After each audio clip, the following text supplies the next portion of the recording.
Assalamualaikum warahmatullahi wabarakatuh. Salam sejahtera bagi kita semua. Yang terhormat Dewan Juri Lomba Debat Bahasa Indonesia serta teman-teman yang berbahagia. Perkenalkan, nama saya Hasna Kamalia dari SMA Negeri 1 Pelehari, Kabupaten Tanah Laut, Provinsi Kalimantan Selatan. Saya sebagai pembicara pertama tim afirmasi, di mana tugas saya adalah mendefinisikan mosi perdebatan kali ini, lalu saya akan memberikan batasan mosi sebagai dasar argumentasi, dan saya akan memberikan bukti serta fakta yang berkaitan dengan mosi. Mosi yang diperdebatkan kali ini adalah di negara-negara dengan tingkat korupsi tinggi.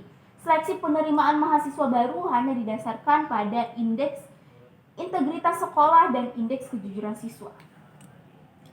Indeks integritas sekolah atau IIS merupakan pengukuran kinerja institusi sekolah yang berbasis kejujuran dalam melaksanakan proses pembelajarannya. Dan yang kedua, indeks kejujuran siswa atau IKS adalah pengukuran kejujuran siswa selama mengikuti pembelajaran di sekolah.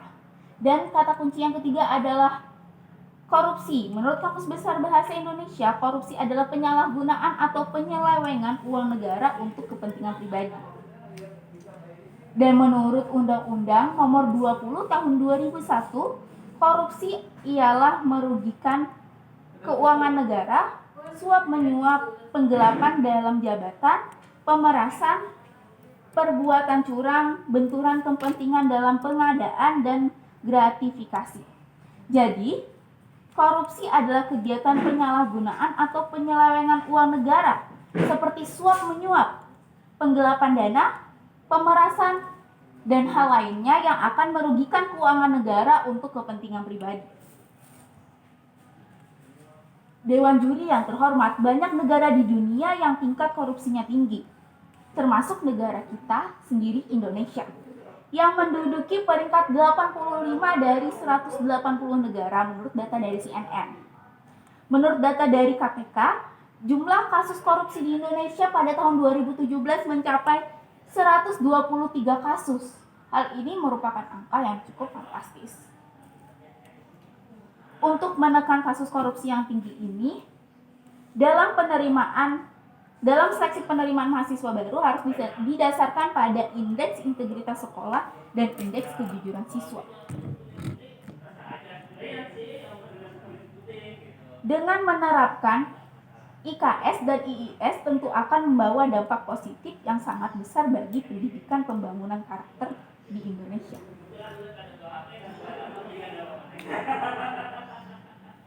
Seperti yang kita ketahui, kejujuran merupakan nilai fundamental, nilai dasar dalam pembangunan karakter bangsa. Dalam beberapa tahun yang lalu, Kementerian Pendidikan dan Kebudayaan Indonesia telah mencoba menerapkan penilaian indeks integritas yang dengan diberlakukannya ujian nasional atau UN, meskipun sekarang Kemendikbud memiliki rencana untuk mengganti UN tersebut. Tetapi pada dasarnya tetap sama. Hanya diganti sistemnya saja yang diubah agar lebih efektif dalam penggunaannya. Walaupun telah didasarkan dengan sistem kejujuran atau indeks integritas ini, dalam nyatanya banyak sekolah-sekolah yang memanipulasi nilai. Dengan diterapkannya IS dan IKS ini tentu akan meminimalisir kasus-kasus kecurangan tersebut. Sekolah-sekolah tentu akan fokus membenahi pendidikan dan pembangunan karakter setiap siswanya. Karena semakin besar indeks integritas sekolah dan indeks kejujuran siswa di sekolah tersebut, maka akan menaikkan nilai atau bobot hasil penilaian sistem standar pendidikan Indonesia. Karena pada dasarnya nilai yang tinggi saja tak akan bermakna jika sekolahnya mengambil jalan pintas yang tak berintegritas. Yang kedua, dengan menerapkan IKS dan IIS ini akan menjamin kualitas mahasiswa sehingga menekan potensi mahasiswa tersebut akan melakukan korupsi di kemudian harinya. Karena mahasiswa tersebut sudah didasarkan oleh kejujuran, maka ini akan menekan tingkat korupsi yang ada di negara tersebut.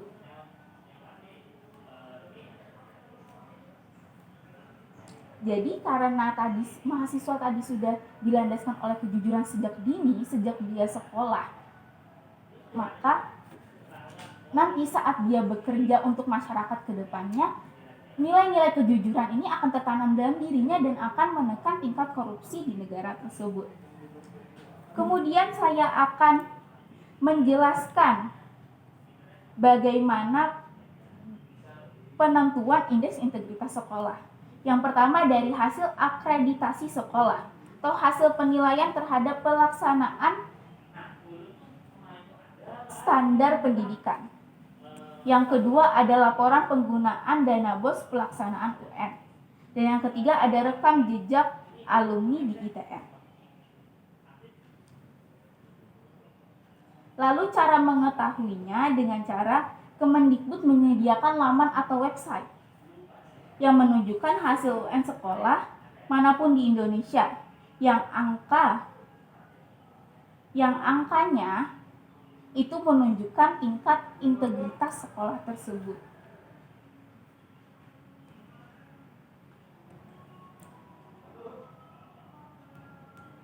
Dari argumen-argumen yang telah saya sampaikan tadi dapat kita tarik kesimpulan, mengingat banyaknya manfaat dari indeks integritas sekolah dan indeks kejujuran siswa ini, maka saya setuju di negara-negara dengan tingkat korupsi tinggi, seleksi penerimaan mahasiswa baru hanya didasarkan pada indeks integritas sekolah dan indeks kejujuran siswa, karena ini mampu menekan angka dan kasus-kasus korupsi yang ada di negara tersebut. Sekian dari saya, terima kasih. Wassalamualaikum warahmatullahi wabarakatuh.